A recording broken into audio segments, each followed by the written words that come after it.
රදුනි ඔබ වහන්සේ ජේතවනයේ වැඩ වුණු ඒ සමයේ මාද සිටියානම් මේ සසර ගමනෙන් මටද ඈතර වන්නට තිබුණා නොවේද?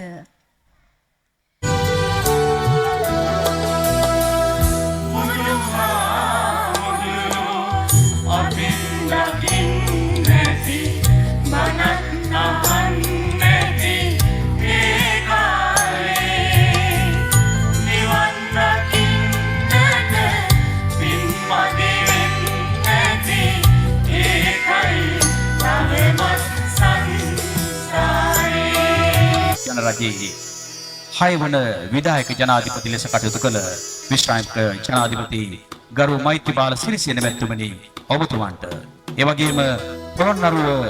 මහනගර සභාවේ ගරු නගරාධිපති ලලිත් තිස්ස කුමාර මැතිතුමනි ඔබතුමන්ට පොළොන්නරුව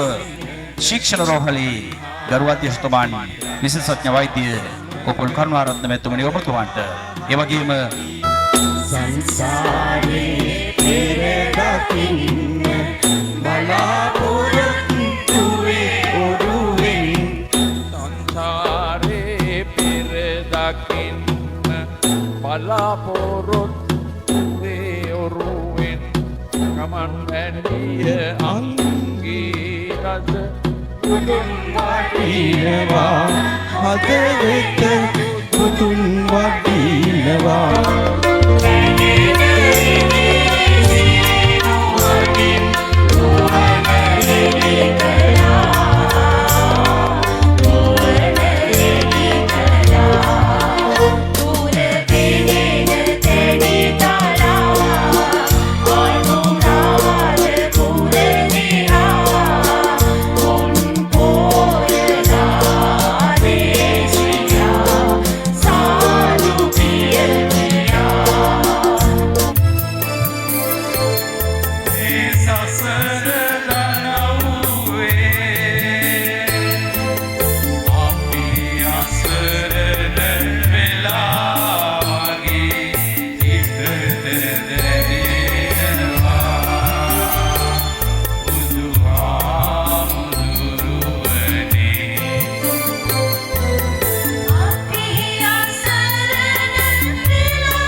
ගුණ ඇති සෝම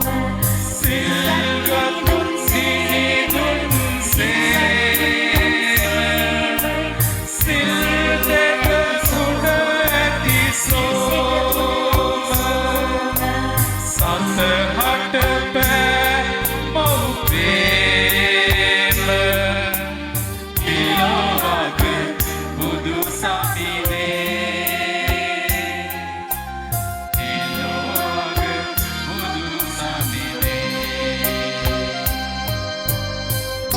සසර වසන තුරු නිවන් දකින සසර වසන තුරු නිවන් දකින තුරු අසිරිමත් පොසොන් පින්බර සමයේ මෙත් සිතින් ආලෝකය සුවපත් කරමින් කරුණාව දයාව සහ සාජීවනයේ පණිවිඩය සියලු හදවත්වල රෝපණය කරන්නට අපි මේ බැතිගී සරණිය ඔබට එක්කාසු කළා. පොසින් පණිවිඩේ හරය වන දයාව සමානාත්මතාවය සහ යහපත් ජීවිතයක වටිනාකමද මේ තුළින් අපි ඔබට විවිධා පෑවා. මේ පුණ්‍යමය මොහොතේ සියලු සත්‍යයන්ට මෙත් සිත පතුරවමින් සද්ධර්මයේ ආලෝකයෙන් ජීවිතය පහන් කර ගැනීමට සියලු දෙනාටම අදිටන් කරගන්නට ආරාධනය කරමින් අද දවසේ පොළොන්නරුව ශික්ෂණ රෝහල් බැතිගී සරණියට එක්වුණු පොළොන්නරුව ශික්ෂණ රෝහල් බැතිගී කණ්ඩායමට අපගේ ගෞරවය ප්‍රණාමය ස්තුතිය වගේම අද දවසේදී මේ වැඩසටහන ඉතාමත් කලෙලි කරගන්නට අපේ හඬ ඔබට ඇහෙන්නට සලස්වපු AMS audio visual ආයතනයේ ඒ සියලු කාර්ය මණ්ඩලයට විශේෂයෙන් ශබ්ද පරිපාලනය කටයුතු කරන තාරක මధుශාංක අත්තනායක අපේ මිත්‍රයාටත් අපේ ගෞරවනීය ස්තුතිය